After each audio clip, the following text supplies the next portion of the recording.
asalaamaaleykum mbokk yi maa leen di siyaare bu baax di leen jox seen wàccuwaay di leen nuyu bu baax a baax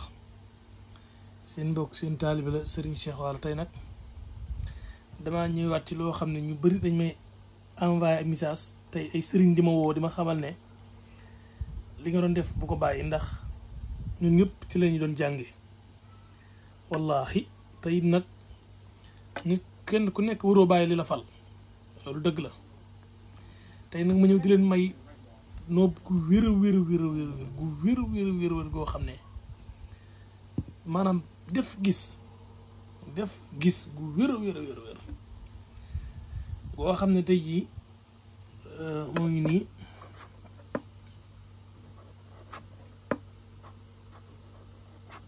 masa sa fak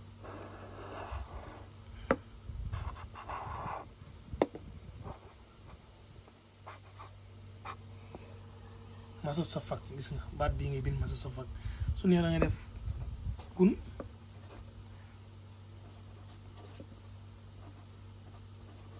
bu nee kun bismillah rek ngay def tëju ko fay kun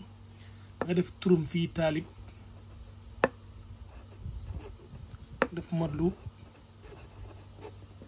taalib nag mooy ki nga xam ne yow yaa bëgg ñu topp la ki nga bëgg mu topp la nga def ko ci suuf tëju ko fay kun nga gas pax ba mu tolloog sa óomu loxo bi ba mu dugg ci ba pare nga dugal téere bi jël xeer dugal ko ci te ko ci biir téere bi ngas ko xam suul ñetti fan incha allah sëriñ bu ko jël liggéey ko wala nit bëgg nit nga liggéey ko di nga ma woon ne ma sëriñ Cheikh li nga joxe woon lan la képp koo xam te ni da ngay wut kànnaar billaahi wallahi tallaahi billaahi si laa ilaha illa huwa kànnaar yi may defaral gars yi nii bii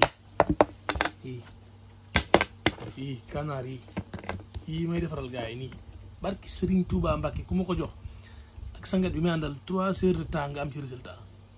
ñetti waxtu nga am résultat kànnaar yi may liggéey ne am ay borom ñu ma ko liggéeyal ba pare lii amul sikk amul ma dem te ñëw du sax n'importe qui laa koy liggéeyal damay xam lan nga ciy def lan nga bëgg pare ma doon ko liggéeyal partage leen vidéo te ngeen gën a yokk ci abonné ci YouTube bi incha allahu taala ñu gën a ñëw gën leen a jox yeneen secret yu wér lii képp comme na nga am nit bëgg mu topp la defal lii masa sa fakk ngi lii saat la boo bi ko dugal ci turi taalib man lu tëj ko jërë ngeen jëf